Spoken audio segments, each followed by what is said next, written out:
दिल्ली में एक दरोगा पकड़ा गया, उसके पास 100 करोड़ की प्रॉपर्टी मिली है। मध्य प्रदेश में एक सिपाही पकड़ा गया था, उसके पास 250 करोड़ की प्रॉपर्टी मिली। चीन में जो घूसखोरी करता है, जो भ्रष्टाचार करता है, सीधे फांसी दे देते।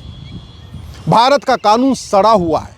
दिल्ली में एक दरोगा पकड़ा गया, उसके पास 100 करोड़ की प्रॉपर्टी मिली है। इसके पहले उत्तर प्रदेश में एक पकड़ा गया था पुलिस का अधिकारी, उसके पास भी 100 करोड़ की प्रॉपर्टी मिली। मध्य प्रदेश में एक सिपाही पकड़ा गया था, उसके पास 250 करोड़ की प्रॉपर्टी मिली थी। इसके पहले पंजाब में एक डीआईजी को पकड़ा गया, उसके पास भी करीब 200 करोड़ की प्रॉपर्टी मिली। और ज़्यादातर ये सारे काम करने वाले कौन हैं? ये काम करने वाले हैं या तो जो ट्रैफिक डिपार्टमेंट में थे या तो जो नारकोटिक डिपार्टमेंट में थे। चूँकि ट्रैफिक डिपार्टमेंट वालों का काम है गाड़ी चेक करना, और जो वहाँ नशा लेके चलते हैं, जो ड्रग स्मगलर चलते हैं, उनके पैसे से वसूली करते हैं, तो वहाँ को खमाते हैं। जो दिल्ली में दरोगा पकड़ा गया, वो तो प्रॉपरली नारकोटिक डिपार्टमेंट में ही था। उसका काम था कि दिल्ली को नशा मुक्त बनाए, नशा तस्करों को पकड़े, नशा ड्रग बनाने वालों को पकड़े, ड्रग बेचने वालों को पकड़े, ड्रग के होलसेलर को पकड़े, ड्रग को पेडलर को पकड़े।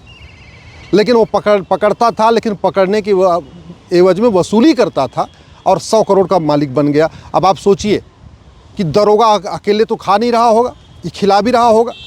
तो अगर दरोगा के पास 100 करोड़ मिला है तो इसने अपने ऊपर वालों को कितना खिलाया होगा?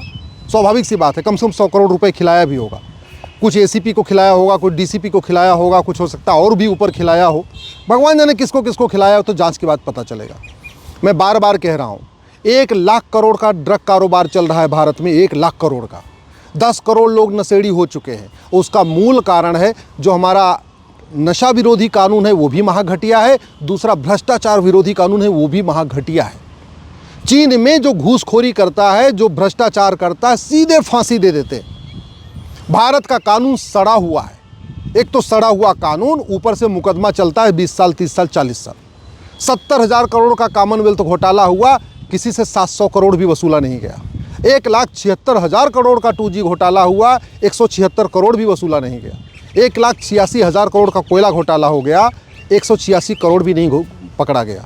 जब तक हम भारत में चीन जैसा कानून नहीं बनाएंगे, जो भ्रष्टाचार करेगा उसकी 100% संपत्ति जब्त करेंगे, उसकी सिटीजनशिप खत्म करेंगे और साल भर के अंदर उठा के फांसी देंगे, तब तक भ्रष्टाचार नहीं रुकेगा। और ऐसे ही जब तक ड्रग के खिलाफ हम सिंगापुर जैसा कानून नहीं बनाएंगे। सिंगापुर में मात्र 900 ग्राम गांजा पकड़ा गया था एक व्यक्ति के पास, सीधे उठा को फांसी दे दिया। और यहाँ 9-9 कुंटल गांजा पकड़ा जाता है, लोगों को जमानत मिल जाती है। जमानत पे बाहर आते हैं, फिर ड्रग कारोबार शुरू कर देते हैं, फिर जेल जाते हैं, फिर आ जाते हैं 6 महीने में जमानत करा के, और फिर कारोबार करते। कारोबार रुक नहीं रहा। क्यों? क्योंकि नशा तस्करों की 100% प्रॉपर्टी जब्त करने, नागरिकता खत्म करने और साल भर के अंदर फांसी देने के लिए हमने कानून नहीं बनाया। और साल भर के अंदर सज़ा तभी हो सकती है जब झूठ पकड़ने के लिए narco polygraph brain mapping test हो। साल भर के अंदर सज़ा तभी हो सकती है जब झूठी गवाही बंद हो जाए, झूठा एफिडेविट बंद हो जाए। और वो तभी होगा जब झूठी गवाही को हम अपराध घोषित करेंगे, झूठा एफिडेविट फाइल करने को अपराध घोषित करेंगे, झूठ बोलने को गंभीर अपराध घोषित करेंगे, और झूठ पकड़ने के लिए नार्को पॉलीग्राफ ब्रेन मैपिंग कानून बनाएंगे। और नहीं तो हर जगह भ्रष्टाचार। अभी बंगाल में एक नेता के पास सोने का बेड मिला है, उसकी अलमारियां सोने की हैं, उसकी अटैची सोने की है। कहाँ से इतना पैसा आया? सारा पैसा लूटा गया है, आम जनता के पैसे का लूटा गया है। इसलिए कह रहा हूँ, जब तक कानून नहीं बदलेगा, रत्ती भर भ्रष्टाचार कम नहीं होगा, रत्ती भर ड्रग कारोबार कम नहीं होगा, रत्ती भर घुसपैठ कम नहीं होगी, रत्ती भर अराजकता कम नहीं होगी, रत्ती भर अपहरण कम नहीं होगा, कुछ भी कम नहीं होगा, जब तक भ्रष्टाचारियों की 100% संपत्ति जब्त करने, नागरिकता खत्म करने और 1 साल के अंदर फांसी देने के लिए कानून नहीं बनेगा। और ड्रग कारोबार, हमारी यंग जनरेशन बर्बाद हो रही है। 10 करोड़ लोग नशेड़ी हो चुके हैं, आप कल्पना करिए आज की डेट में। और अगर अभी भी नहीं रुका तो आगे आने वाली हमारी पूरी यंग जनरेशन बर्बाद हो जाएगी। ड्रग के कारण नपुंसकता बढ़ रही है, ड्रग के कारण बाजुपन बढ़ रहा है, ड्रग के कारण पूरी जनरेशन ख़त्म हो रही है।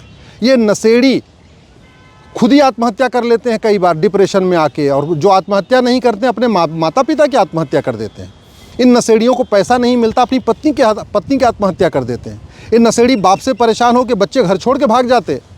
नशेड़ियों से परेशान हो के जो पत्नियां हैं वो बहन बेटियां घर छोड़ के भाग रही हैं। नशेड़ियों से परेशान हो के माता पिता आत्महत्या कर रहे। और फिर भी तू मैं आरोप प्रत्यारोप, नूरा कुश्ती, बतौलेबाजी, तू चोर मैं सिपाही हो रहा है। लेकिन सिंगापुर जैसा नशा विरोधी कानून भारत में लागू नहीं हो रहा कि हाँ भाई 100% प्रॉपर्टी जब्त करेंगे, नागरिकता खत्म करेंगे, साल भर के अंदर फांसी देंगे। भ्रष्टाचार पे खूब बातें हो रही हैं। तू चोर मैं सिपाही हो रहा है कि तू भ्रष्ट है मैं ईमानदार हूँ, तू भ्रष्ट है मैं ईमानदार हूँ, ये खूब हो रहा है। सच्चाई है पूरे देश में किसी भी थाने में रत्ती भर भ्रष्टाचार खत्म नहीं हुआ है। पूरे देश में किसी भी तहसील में रत्ती भर भ्रष्टाचार खत्म नहीं हुआ है। कोई मुख्यमंत्री हो, कोई फर्क नहीं पड़ता, पूरे भारत के किसी भी कचहरी में रत्ती भर भ्रष्टाचार कम नहीं हुआ है। किसी भी राज्य के किसी भी विभाग में रत्ती भर भ्रष्टाचार खत्म नहीं हुआ है। न नगर निगम में रत्ती भर भ्रष्टाचार कम हुआ है, न PWD डिपार्टमेंट में रत्ती भर भ्रष्टाचार कम हुआ है, न तहसील में रत्ती भर भ्रष्टाचार कम हुआ है, न थाने में रत्ती भर भ्रष्टाचार कम हुआ। क्यों? क्योंकि सांसद बदल रहे हैं, विधायक बदल रहे हैं, मंत्री बदल रहे हैं, मुख्यमंत्री बदल रहे हैं। लेकिन सांसद, विधायक, मंत्री, मुख्यमंत्री से कोई डरता नहीं है। डरते हैं लोग सज़ा से, डरते हैं लोग फांसी की सज़ा से, डरते हैं कि 100% प्रॉपर्टी जब्त हो जाएगी। और वो हमने कानून बनाया नहीं। आखिर जितना भ्रष्टाचार भारत में इतना चीन में क्यों नहीं है? जितना भ्रष्टाचार भारत में इतना सिंगापुर में क्यों नहीं है? जापान में क्यों नहीं है? अमेरिका में क्यों नहीं है? क्योंकि वहाँ सांसद, विधायक बदलने के साथ साथ कानून बदलता है। हमारे देश में सांसद, विधायक, मुख्यमंत्री बदलते हैं, राज्यपाल बदलते हैं, लेकिन कानून नहीं बदलता है। इसलिए मैं सरकार से निवेदन कर रहा हूं, इस BNS में संशोधन करिए, एक चैप्टर डालिए ऑफेंस रिलेटिंग टू करप्शन, और भ्रष्टाचार को राष्ट्र की सुरक्षा के लिए खतरा घोषित करिए, देश की एकता अखंडता के लिए खतरा घोषित करिए, भ्रष्टाचार को देशद्रोह घोषित करिए, भ्रष्टाचारियों के 100% प्रॉपर्टी जब्त करने, नागरिकता खत्म करने और 1 साल के अंदर फांसी देने के लिए कानून बनाइए।